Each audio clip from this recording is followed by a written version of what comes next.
Good evening and welcome back to the Pastor Study. Ran into two verses this week that I want to, I want to put before us tonight. In Ecclesiastes chapter 3, verse 11, written by the son of David, King Solomon, he writes this: God has set eternity in the hearts of men, yet they cannot fathom what God has done from beginning to end. God has prepared us for eternity, and He's prepared eternity for us. He's placed a longing within us. Some authors call that a God hole that must be filled with the things of God. And for people who do not know the Father through the Son Jesus Christ, many times they will try to fill that empty spot with other stuff, whether that is excessive alcohol or drugs or illicit sex or other things.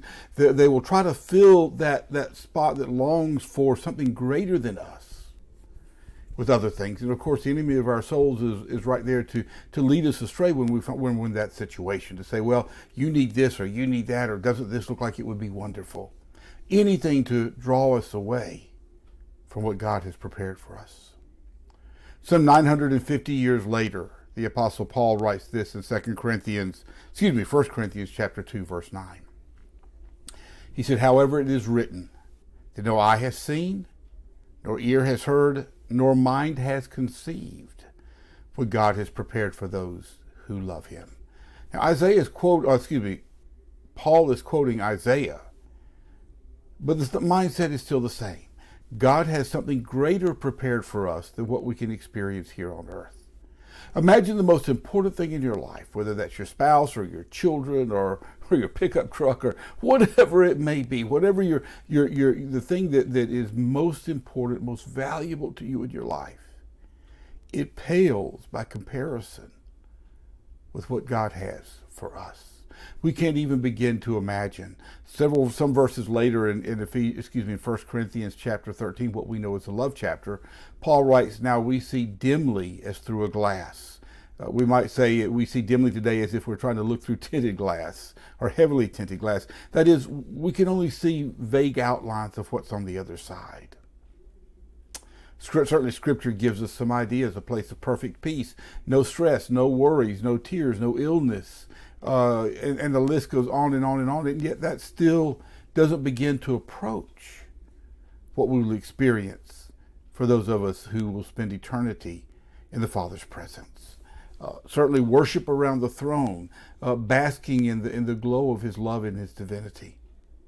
But again, words today in our language just are not able to express what's coming.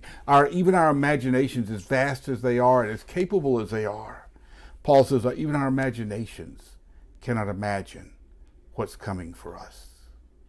So God has prepared heaven for us. He's prepared us for heaven, and then He's put within us a longing to experience that.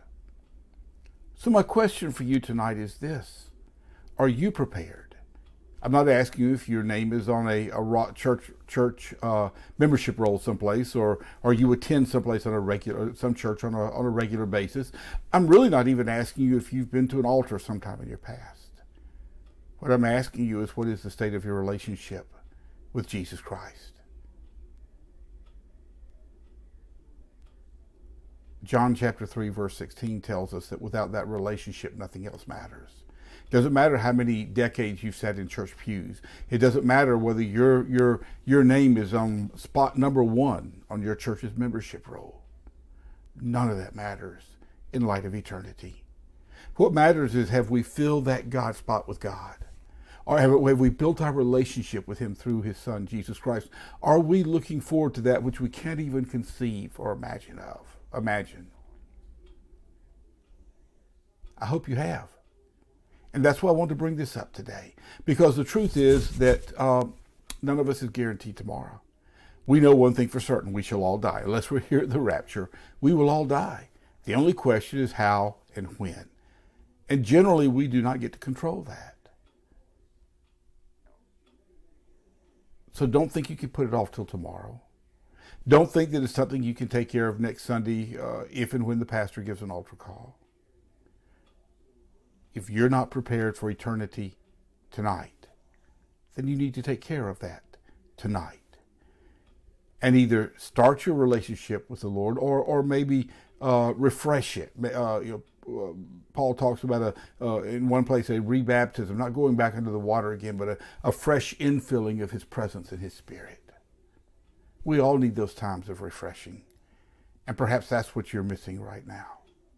Whatever it is, make sure that God hole is filled with God. Make sure that you are prepared for that which was prepared for you. So that whether it's today or tomorrow or 5 decades from now, when you stand before the Father, there won't be an issue of, wow, I hope the judgment goes my way. But rather He'll open His arms, wrap them around you, and say, my child, enter into your rest that was prepared for you. And with that, I will look forward to seeing you next week back in the Pastor Study.